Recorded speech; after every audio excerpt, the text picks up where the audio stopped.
you know? One thing I want to talk about because I've been on this train for a little while. The whole Jess T thing, you did rebrand. What was the reason Mhm. for that? I have a good idea why, just based on what I was experiencing trying to find you, but I want Yeah. to hear it from you.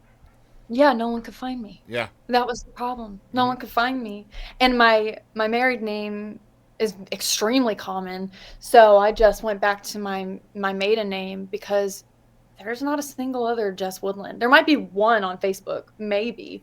I haven't met another Jess Woodland. So, when I rebranded, it's so easy to find me. So and Woodland just goes with The first of all, vibe, that's who I the am, but it vibe, just right? goes yeah, it goes with the vibe, dude, it does. Yeah, Isn't that crazy? That's yeah, my maiden name. yeah. Yeah. It does, and it incredibly goes with the vibe. When I put that question in my outline, I was like, this is gonna be a made up name, and so that No, is indeed your that's maiden my name. that's my maiden name. My dad's Well, that's nickname serendipitous, isn't it?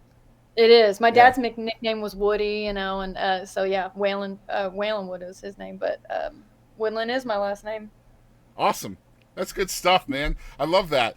So are you performing live too? Like, are you playing out, or is this simply like? I mean, because I feel like a lot of artists can kind of get by with some social media performances and reaching an audience that way. Are you also performing out as well? I am starting to. I have played 2 whole shows in the past 3 years, and you know why? It's a mix of things. I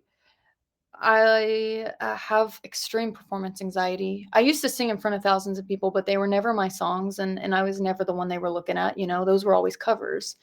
And so when I sang with my dad, I didn't have to worry about it because who's gonna pay attention to me with first of all, he's an incredible musician, but then also upright bass player and banjo pickers. Nobody gonna pay attention to me? So I didn't have to worry about that kind of pressure, but, I decided I never you know, I'll be so for real. I didn't even think I was gonna get this far. I didn't think I was gonna get this far. So now I'm getting opportunities to start singing and playing out. I've got something in October I'm doing in North Carolina, which will be super fun. Um, but as opportunities come in, uh, that's my chance to grow. And that's what I'm trying to teach myself that I am allowed to mess up and do this a little bit, the performing. That's my fear. It's like, "Oh, I'm gonna get out there, I'm gonna be so nervous, I'm gonna mess up." But, that's what I'm working on now. That's where I'm trying to learn now. Now I'm not scared to post. Now I've gotta learn, how can I do this in front of people? Because I Yeah. want to. I really love connecting with people face to face.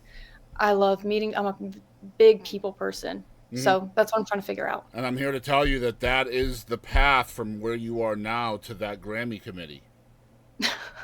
You think so? I do, because I think people are going to love you.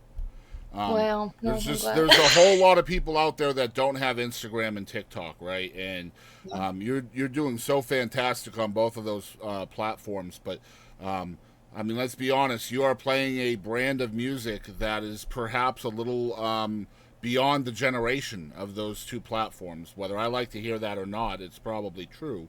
Yeah. We're talking, I mean, I'm 48, 49, so I mean, I love your music. I love all music, but I feel like maybe the people you're trying to reach, or could reach rather, are not necessarily on TikTok and Instagram. So you might Right. need to hit the road to find those folks, right? So Yeah. I think you can do it. I know, I think deep down you know you can do it too. So Oh, I know. I can do it. It's just gonna take some growing, but I am working on it. So very soon I'll be announcing things on my Instagram of what yeah. I'm about to start doing. So very excited about it. Nervous, but excited. So we're talking about social media, and I feel like your social media presence is so stinking smart and so strategic in what you do. I mean, for crying out loud, she's on Threads. Most people don't even know what Threads is, so that's a good start, in my opinion. Um, there has to be a lot of strategy for you with your social media, right? Or is it willy nilly? Maybe it is willy nilly. You tell us. You know what? I'll be for real. I will post a couple times a week, maybe 2 to 3 times a week. I'll put a video up and sing. Um, but with everything I post, I wanna say something. I don't wanna just post for likes. I'm not you know what I mean? That's why I hide all my numbers.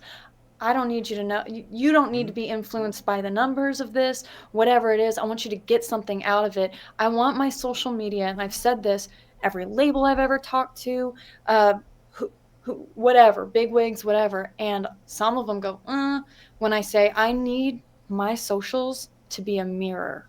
I want someone else to see themselves in what I'm saying because that's where the connection is. And that's why I'm here. Mm-hmm. People can play cool all day long. That's only going to get you so far. I'm not interested. I I am too old. I do not care. Yeah. You know? I do not care about it. Goes back So to yeah, our own definition of success again, right? right. I just want people to get out of it. For me, I follow very few artists. The artists I do follow, I believe, add value to my feed, and that's what I want. Yep. That's what I want to do. There's no strategy. I'll post 2 to 3 times a week, whatever. I'll post a song that I write same day. Don't even think about it. I try not to think too hard. It's just do it, but make sure I'm doing it to where I like it and Mm-hmm. I'm putting meaning into it.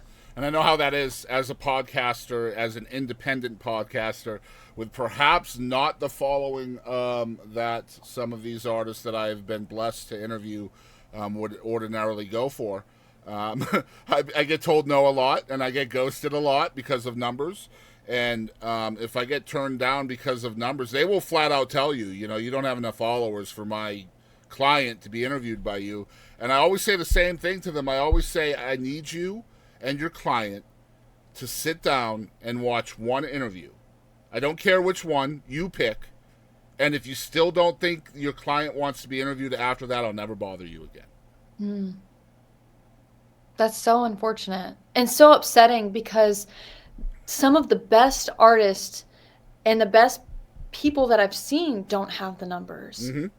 When I started out, oh my God, I I've had some crazy people talk to me before I even had 1,000 followers. Mm-hmm.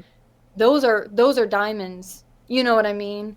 I think that when people pay attention to the numbers, they're gonna miss out on a lot. I agree. And I've gotten probably 14 or 15 interviews just based off of that reply. Just Wow. just sit there and have your client watch one interview you choose, and if he or she still doesn't want to be interviewed, I'll leave you all alone.